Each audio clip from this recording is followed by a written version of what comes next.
My name is Leo. I'm a freelance graphic designer, which means I work from home and have the profound pleasure of witnessing the daily dramas of Willow Creek Estates. Our HOA is run by a woman named Barbara, but everyone calls her the warden. She patrols the neighborhood in a golf cart like she's guarding a supermax prison, looking for blades of grass that dare to be the wrong shade of green. The story doesn't start with me, though.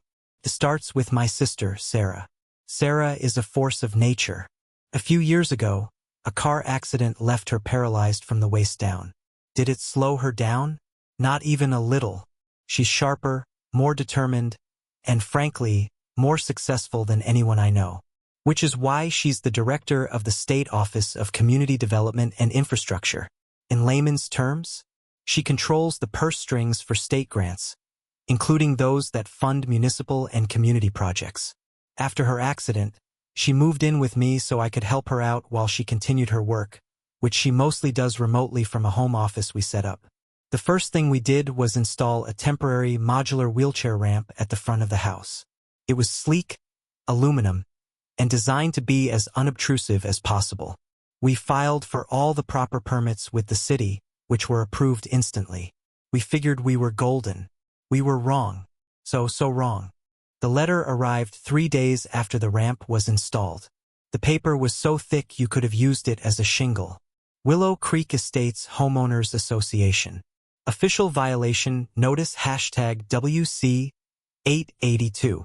Dear resident of 1234 Sycamore Lane, it has come to the attention of the Architectural Review Committee that you have erected a large, metallic structure on the front facade of your home without prior submission, review, or approval.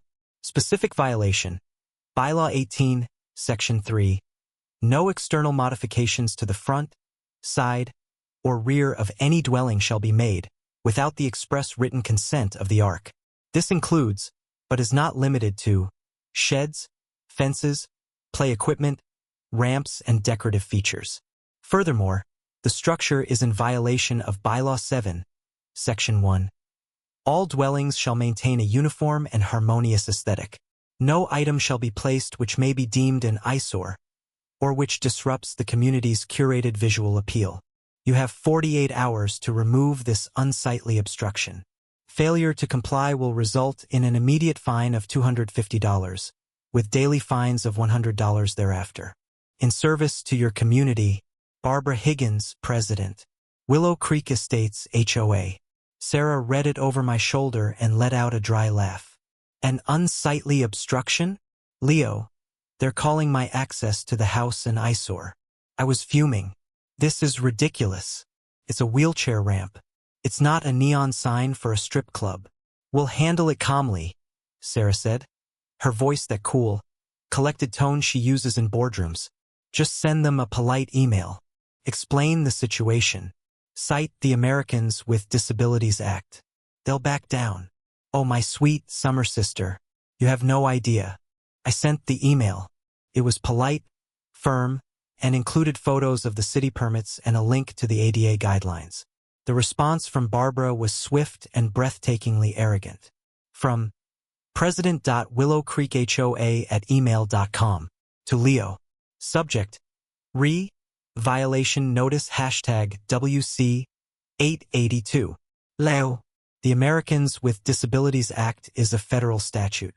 The Willow Creek Estates covenants, conditions, and restrictions are a binding civil contract you agreed to upon purchasing your home.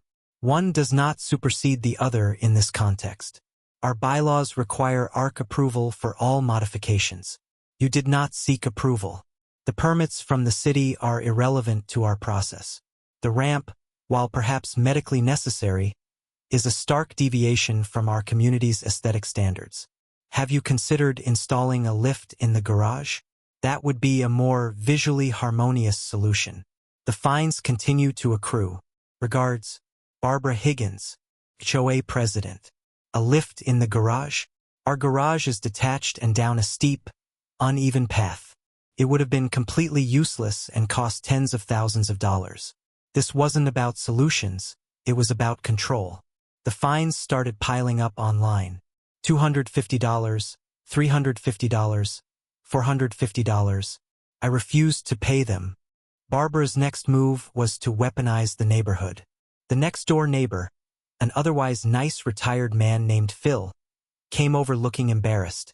"Leo, Barbara stopped by," he said, shuffling his feet.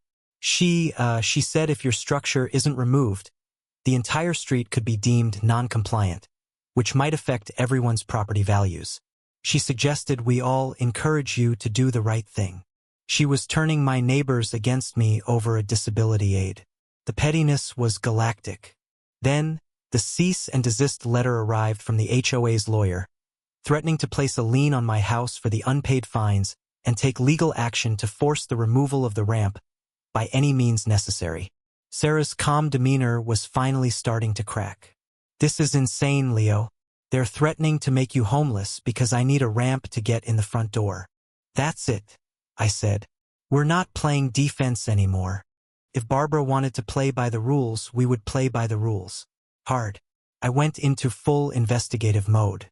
I downloaded the entire 150-page PDF of the Willow Creek CC and RS. I became a master of their own bureaucracy. I started documenting everything.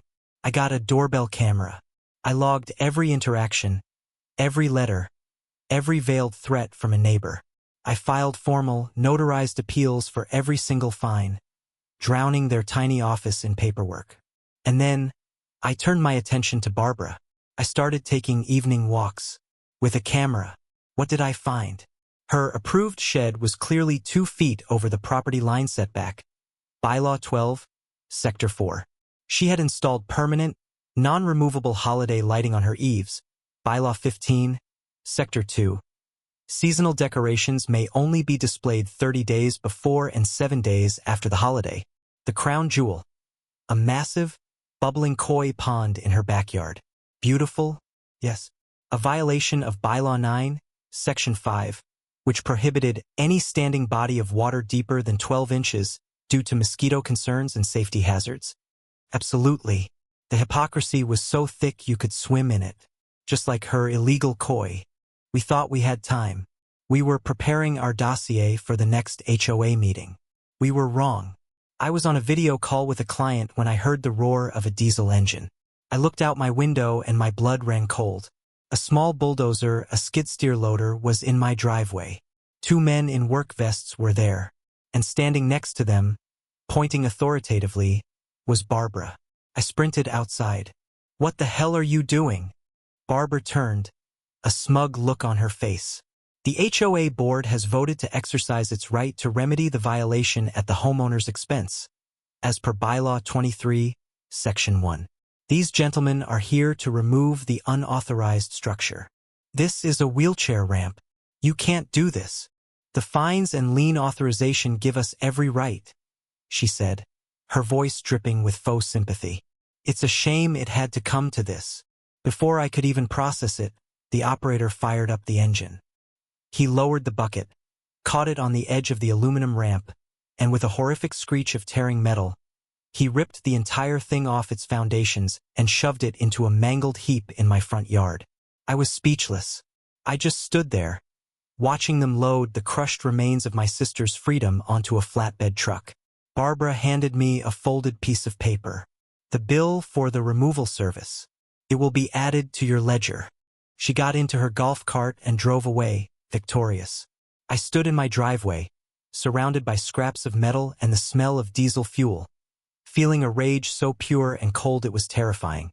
I helped a furious and now effectively housebound Sarah into the house through the garage, a difficult and humiliating process. She was silent, her face pale with anger. She wheeled herself into her home office and closed the door without a word. I thought she was upset. I was wrong. She was mobilizing. An hour later, she emerged. Her expression was no longer angry. It was placid, serene. It was the most terrifying look I have ever seen. "Leo," she said, her voice quiet, "get me the file. Everything you have on her violations. Get me the HOA's official charter and their list of board members. And find out if this neighborhood has ever applied for or received any state grant money for community improvements. Parks, drainage, anything." I did as I was told. The HOA had, in fact, received a $75,000 state grant 2 years prior for a community stormwater mitigation project to fix chronic flooding in the common areas. Sarah smiled. It didn't reach her eyes. Perfect. She picked up her phone and made 2 calls. The first was to the State Attorney General's office, inquiring about the legality of an HOA destroying a federally mandated disability accommodation. The second was to her Chief of Staff at the Office of Community Development. Janice, pull the file on the Willow Creek Estates HOA grant for stormwater mitigation. I want a full audit of every dollar. I want to know if a single blade of grass was out of place. And put a hold on any and all future funding applications from that zip code until further notice. She hung up. The HOA meeting is tomorrow night, right? She asked. We wouldn't want to miss it. The community clubhouse was packed. Word had spread about the bulldozer.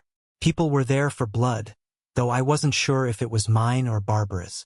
Barbara called the meeting to order, beaming with self-satisfaction. Now, before we discuss the new guidelines for mulch color, we have a matter of a resolved violation to close out. Leo, your ledger now reflects the cost of the demolition. You can set up a payment plan. I stood up. Actually, Barbara, I'd like to discuss unresolved violations. She sighed dramatically. We are not revisiting this. Oh, these aren't my violations, I said sweetly, holding up my binder. They're yours. I proceeded to lay it all out. I had blown-up photos, drone shots of her koi pond, highlighted sections of the bylaws. I detailed the illegal shed, the permanent holiday lights. The room erupted in murmurs. Barbara's face was purple. This is slander. Those are approved. Really? I said. Show me the ARC forms. Show me the meeting minutes where your koi pond, which is a safety hazard and a mosquito breeding ground, was approved. She spluttered, unable to form words. And then my sister spoke. She hadn't said a word all meeting. All eyes turned to her. Ms. Higgins, Sarah said. Her voice clear and authoritative, cutting through the noise. It was her governor voice. My name is Sarah Evans. I'm the director of the State Office of Community Development and Infrastructure. I understand this association was the recipient of a $75,000 state grant for stormwater management. Barbara looked confused, then wary. Yes. That project was completed to the letter. An audit my office initiated this morning suggests otherwise, Sarah said, her tone icy. Preliminary findings indicate significant discrepancies in the bidding process and the final cost allocation. It appears the funds may have been misused. Furthermore, the deliberate destruction of a state-permitted disability accommodation on private property, under the color of a fraudulent bylaw enforcement, raises serious questions about this board's fitness to manage public funds. The room was so silent you could hear the fluorescent lights humming. What are you saying? Barbara whispered, her arrogance finally gone, replaced by raw fear. I'm saying, Sarah continued, that your grant is frozen. Every penny will be audited. And if any misuse is found, and trust me, we will find it, you will be personally liable for repayment. Furthermore, the state will be filing injunctions against the HOA for violating federal disability law. The legal fees alone will bankrupt this association. She wheeled herself forward slightly. Your choices are simple.